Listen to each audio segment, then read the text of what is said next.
Friends, welcome back. तो friends, अभी की न्यूज है मुस्लिम कंट्रीज वर्सेस इंडिया। मुस्लिम देशों की नाराजगी का विश्लेषण। चलो देखते हैं भाई। आई होप इसमें कुछ पता चले कि एग्जैक्टली हुआ क्या है जो इतना शोर मचाया हुआ है। तो वीडियो शुरू करते हैं। वीडियो शुरू करने से पहले अगर आप चैनल पर नए हो और आपने अभी तक सब्सक्राइब नहीं किया है तो जल्दी से पहले सब्सक्राइब के बटन और बेल आइकन को क्लिक कर लो ताकि आपको हमारे सारे न्यू वीडियोस का नोटिफिकेशन मिल जाए जैसे हम अपलोड। अगर आपको वीडियो पसंद आता है प्लीज लाइक एंड शेयर। चलिए शुरू करते हैं। ऐसा क्या हुआ अचानक कि सारे मुस्लिम देश भारत के खिलाफ खड़े हुए हैं सारे। और इस तरह के बयान सारे। दे रहे हैं? इस पूरे विवाद में हमारे देश के लिए भी कई सीख छुपी हुई हैं। हमें क्या सीखना है? पहली बात, भारत के मुसलमानों में और बाकी देशों के मुसलमानों में बहुत बड़ा फर्क है। हमारे देश के मुसलमान एक लोकतांत्रिक और धर्मनिरपेक्ष व्यवस्था में रहते हैं जहां उन्हें पूरी आजादी मिली हुई है। वो कुछ भी पहन सकते हैं, कुछ भी खा सकते हैं, अपने हिसाब से धर्म का पालन कर सकते हैं, अपनी इच्छा के अनुसार शादी कर सकते हैं, उन्हें कहीं भी कैसे भी काम करने की पूरी आजादी है। जबकि मुस्लिम देशों में ऐसा नहीं है। आज ईरान में महिलाओं के लिए हिजाब पहनना अनिवार्य है और वहां महिलाएं स्टेडियम में जाकर फुटबॉल का मैच भी नहीं देख सकती। इसलिए आज बड़ी बात जो हमें बतानी है वो हम बताएंगे। पहले आप ये वीडियो देखिए। इसी साल का वीडियो है जब वहां फुटबॉल का एक मैच चल रहा था, लेकिन इस दौरान मुस्लिम महिलाओं को वहां टिकट होते हुए भी प्रवेश नहीं करने दिया गया। लेकिन भारत में ऐसा नहीं है। इसलिए भारत के मुसलमान इन देशों के मुसलमानों से अलग हैं और सबसे बड़ी बात यह है कि भारत के मुसलमान भारतीय हैं। इसलिए जो मुस्लिम राष्ट्र रिमोट कंट्रोल से भारत के मुसलमानों को नियंत्रित करना चाहते हैं दूर बैठकर, उन्हें यह बात पता होनी चाहिए कि भारत के मुसलमान बाकी देशों के मुसलमानों से अलग हैं। इसलिए आज ये मुद्दा, हम पहला मुद्दा ये उठाना चाहते हैं कि भारत का मुसलमान दुनिया भर के मुसलमानों से बिल्कुल अलग है। ये बात भारत को पूरी दुनिया को समझानी चाहिए और भारत के जो मुसलमान हैं यहाँ रहने वाले, उन्हें भी पूरी दुनिया को ये बताना चाहिए कि वो दुनिया के मुसलमानों से अलग हैं। वो इंडियन मुस्लिम्स हैं, भारतीय मुसलमान हैं। बिल्कुल। आपने देखा होगा जब कोई दूसरा मुद्दा आता है तो तमाम देश ये कहने लगते हैं कि ये हमारा अंदरूनी मामला है, आप इसमें मत बोलिए। भारत भी कई बार ये कहता है दूसरे देशों को कि ये हमारा अंदरूनी मामला है, आप इसमें मत बोलिए। आज हम ये चाहेंगे कि भारत के अपने मुसलमान जो हैं वो इन तमाम देशों को बताएं कि ये हमारा अपना मामला है, इंटरनल मैटर है, आप इसमें दखल मत दीजिए। लेकिन साथ ही भारत के लिए भी चुनौती है कि भारत अपने इन 20 करोड़ मुसलमानों का विश्वास कैसे जीते।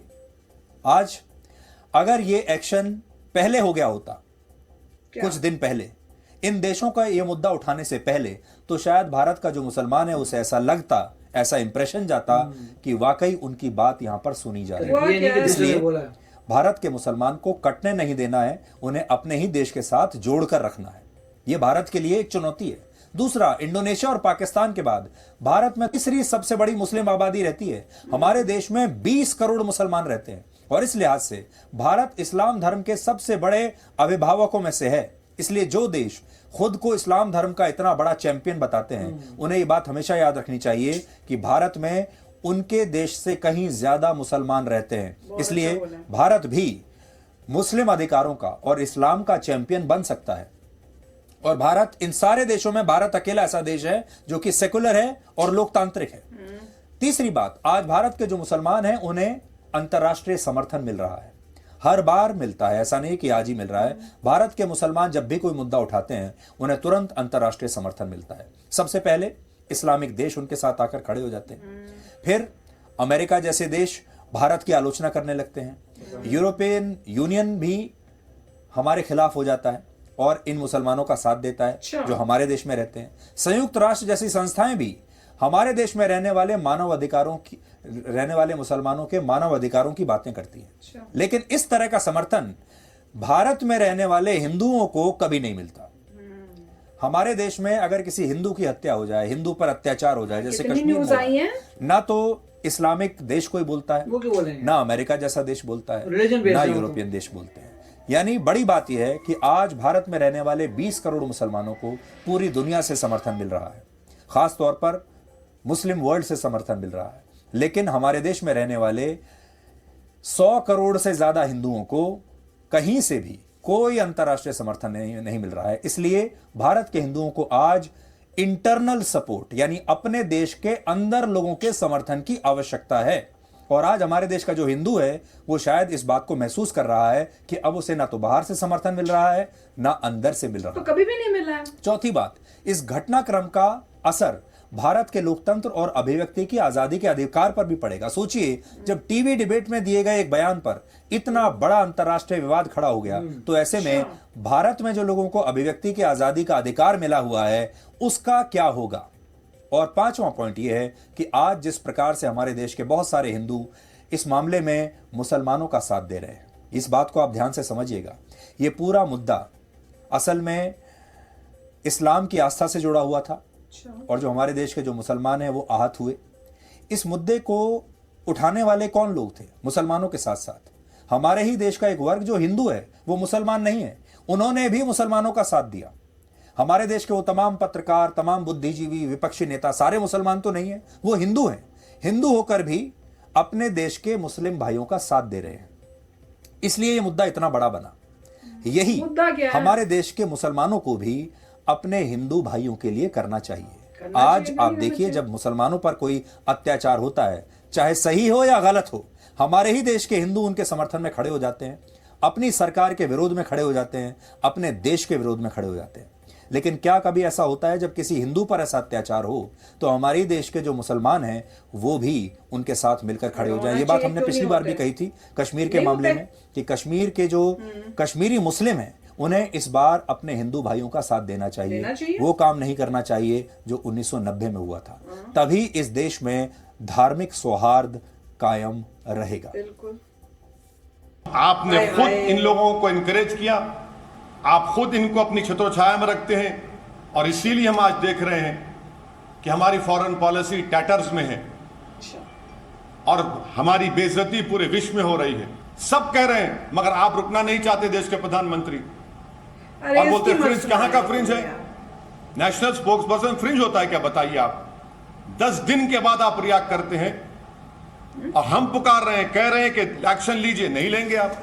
और 10 दिन के बाद क्योंकि फॉरेन कंट्रीज में गड़बड़ होना शुरू हो गई तो आप फौरन रिएक्ट करते हैं। इस स्पोक्स पर्सन को अरेस्ट करना चाहिए, उनको जेल को जाना चाहिए। क्यों? उनके ऊपर जो एफआईआर रजिस्टर किए, ये गवर्नमेंट के इंसाफ का तकाजा है। ऐसा है कि है कौन क्या कह रहा है, कौन क्या कह रहा है, नहीं कह रहा है, इस पे हमें कुछ नहीं कहना है। हमारी पार्टी ने क्या कहा उसको देख लीजिए और उसी के साथ हम लोग हैं। Thank you. पहली बार ऐसा हो रहा है कि बाहरी दुनिया के दबाव में भारत सरकार काम कर रही है। अरे यार, इनकी तो ये एक गलत मिसाल है और भविष्य के अंदर हम पे जो भी दबाव डालेगा हम उसके दबाव में झुक जाएंगे। किसी के धर्म पे, चाहे वो हिंदू धर्म हो, मुस्लिम धर्म हो, ईसाइयों का धर्म हो, आप कंट्रोवर्सी क्रिएट नहीं कर सकते। असल में जो देश बटा हुआ होता है, असल में जिस देश के लोग कभी एक साथ मिलकर खड़े नहीं होते, जहां देशभक्ति की भावना कम होती है, ऐसे देशों के साथ पूरी दुनिया यही करती है। भारत आज चाहे तो फ्रांस और इजराइल जैसे देशों से बहुत कुछ सीख सकता है। पिछले साल जब फ्रांस इस्लामिक कट्टरवाद को रोकने के लिए एक कानून लेकर आया तो पूरी दुनिया में उसकी आलोचना हुई और OIC जैसे मुस्लिम देशों के संगठनों ने तब फ्रांस को इस्लाम विरोधी देश बताया था। लेकिन इसके बावजूद फ्रांस झुका नहीं और उसने इस कानून को वापस नहीं लिया, बल्कि इस कानून को अपने यहां लागू करके ही माना, चाहे कोई कुछ कहे। इसी तरह इजराइल ने जब फिलिस्तीनी आतंकवादियों पर कार्रवाई की तो इसे मुस्लिम देशों ने दुनिया के सभी मुसलमानों पर बड़ा हमला बताया था। लेकिन इजराइल ने अपनी कार्रवाई जारी रखी और दुनिया को यह संदेश दे दिया कि कोई भी देश उसे अपनी सीमा की सुरक्षा करने से रोक नहीं सकता। लेकिन हमारे देश में ऐसा नहीं होता। ये मुस्लिम देश जब भारत को लेक्चर देते हैं तो हमारे ही देश के लोग, जिनमें कुछ हिंदू भी हैं, वो इन मुस्लिम देशों के साथ जाकर खड़े हो जाते हैं। और यही बात आज आपको समझनी है। बड़ी बात जो समझनी है वो ये है कि हमारे देश के लोग ऐसे हैं आज जो आज भी तालियां बजा रहे हैं। किस बात? हमारे देश के जो विपक्ष के नेता हैं और एक जो वर्ग है हमारे देश का, वो अब भारत की हार को मोदी की हार समझता है और मोदी की हार को अपनी जीत समझता है। और ये काम हम हजारों सालों से करते हुए आ रहे हैं, इसीलिए हमारी जो गुलामी का इतिहास है इतना लंबा है। तो फ्रेंड्स, इस वीडियो में भी बताया नहीं हुआ क्या, पर इतना आइडिया हुआ है कि किसी डिबेट में कुछ ऐसा बोल दिया है जिसको पकड़ के इतना मेजर ये लोग उनको ने जो है ना शोर जो भी है वो किया है। अब मैं सोच रही हूँ कि क्या ये क्योंकि मुस्लिम रिलीजन के बारे में कुछ गलत बोल दिया है इसलिए हो रहा है, क्या कभी हिंदू रिलीजन के बारे में नहीं बोला गया? अगर बोला गया है तो तब वैसे एक्शंस क्यों नहीं लिए जा रहे? अगर किसी ने कुछ बोला क्या, मुझे तो ये भी नहीं पता। हमें पता नहीं क्या बोला, अभी तक तो पता नहीं चला, तो कुछ भी नहीं पता। मगर अगर किसी ने बुरा बोला है किसी रिलीजन के बारे में तो गलत है। हाँ गलत है, किसी भी रिलीजन के बारे में किसी भी रिलीजन के बारे में अगर गलत बोल रहे हो तो बॉस गलत है वो, एंड ऑफ स्टोरी। और उसको बोलना चाहिए, ऐसे नेगेटिव ना बोलो। अगर पर हमें नहीं पता उस डिबेट में हुआ क्या, मुझे नहीं पता इसलिए बता रहा हूं। हो सकता है जो उस साइड में उन्होंने भी कुछ इंसल्टिंग बोला हो, अब हमें तो पता इसका मतलब ये नहीं होता कि आप इक्वल हो जाए। अगर मान लीजिए तो एक बंदा बुरा काम करता है और आप भी बुरा काम करते हो उस रिस्पॉन्स में, इसका मतलब ये नहीं है कि आप इक्वल हो गए। तो बुरा काम नहीं करना चाहिए, एंड ऑफ स्टोरी। अब ये पता नहीं क्या कंटेक्स्ट था, आउट ऑफ कंटेक्स्ट लिया आपने कि वाकई उन्होंने कुछ बोल दिया, उनके विचार अगर नहीं सूट करते, फ्रीडम ऑफ स्पीच है तो नहीं सूट करते। और वो एक इंडिविजुअल के ख्यालात भी हैं, तो आप उसको पूरा इतना वर्ल्ड इशू कैसे बन गया, मुझे वो भी नहीं समझ में आ रहा। उन्होंने बोला है, अब पॉइंट ये है उनका इंडिविजुअल है, हमें पता नहीं एग्जैक्टली क्या बोला तो देखेंगे, मगर इन्होंने भी सिर्फ ये बताया कि पूरा वर्ल्ड जो है मुस्लिम्स के साथ खड़ा हुआ है और हिंदूज भी हैं जो मुस्लिम साथ खड़े हुए हैं, मगर जब हिंदूज के साथ ऐसा कुछ होता है तो मुस्लिम उनके साथ खड़े नहीं होते और वर्ल्ड में कोई खड़ा नहीं होता। तो हमें खड़ा होना चाहिए। और ये भी कह रहे हैं इतने साल की गुलामी से आपको ये समझ आना चाहिए कि आप स्ट्रांग रहो। मतलब इस तरह के इश्यूज को इतना मेजर करके अपने आप में जो है ना फूट मत डालो। एग्जाम्पल दिया फ्रांस का कि फ्रांस को जितनी भी प्रॉब्लम्स आई थी उसने किया, इजराइल को प्रॉब्लम्स आई थी उसने किया। तो ये मेरे ख्याल से कहने की कोशिश कर रहे हैं कि आप अपना डटे रहिए, आपको OIC वगैरह की जो प्रेशर है उससे नहीं लेना चाहिए। इसीलिए उन्होंने कहा कि अगर आप पहले ही करेक्टिव एक्शन ले लेते, अगर आप पहले से ही करेक्टिव एक्शन ले लेते तो ऐसा लोगों को नहीं लगता कि भाई फॉरेन कंट्रीज के प्रेशर में आप आए हैं, क्योंकि आप कहते हैं कि उनसे पहले ही आपने एक्शन ले लिया। अब क्योंकि डिले हुआ है एक्शन लेने में और फॉरेन कंट्री जो OIC बोल रहे हैं उन्होंने ऐसा कुछ बोला, फिर आप एक्शन ले रहे हैं तो लोगों को लग रहा है ओ पर हमने जो OIC की वजह से आपने एक्शन नहीं, पर हमने इससे पहले जो वीडियो किया उसने तो यही बोला कि भैया पहले हम एक्शन ले चुके हैं, तुम अभी क्यों कर रहे हो? तो समझ नहीं आ रहा कि पहले उस वीडियो में कहा था कि पहले एक्शन ये कह रहे हैं कि पहले एक्शन नहीं लिया। और तो मेरे को पता नहीं एग्जैक्टली क्या है और हुआ क्या, बोला क्या गया जिसके बारे में इतना वो हो रहा है। मगर एक पॉइंट है कि अगर किसी ने कुछ बोला भी तो वो इंडिया का इंटरनल मैटर है। इंटरनल मैटर है, किसी बाहर की कंट्री को बोलने का मतलब नहीं बनता। और ये भी उन्होंने अच्छा कहा कि इंडियन मुस्लिम जो है मैक्सिमम जितने भी मुस्लिम्स हैं वर्ल्ड उनसे ज्यादा हैं और कंट्रीज में और उनको ये रियलाइज होना चाहिए अपने दिल के अंदर कि हम इंडियन मुस्लिम्स हैं, हमें इंडिया के साथ खड़ा होना है। अगर कोई बाहर वाला बोल रहा है, चाहे हमारे इंटरनल मैटर में कुछ भी हो रहा हो, आप लोगों ने खुद एज इंडियन मुस्लिम्स खड़े होकर उनको बोलना है कि ये हमारा इंटरनल मैटर है, आप हमारे इंडिया के बारे में मत बोलो। जो इंडियन मुस्लिम गर्ल्स हैं उनको बोलना चाहिए देखो भाई हम तो जाके फुटबॉल का मैच देख सकते हैं, तुम तो देखने तो तुम क्या तुम तो फुटबॉल भी देखने देते, तो तुम चुप बैठो। यहाँ पे देखो कितनी आजादी है, फ्री है कंट्री, हमारी सेक्युलर है और हमारी कंट्री तुमसे बेटर है। हाँ, हमें पूरी फ्रीडम है।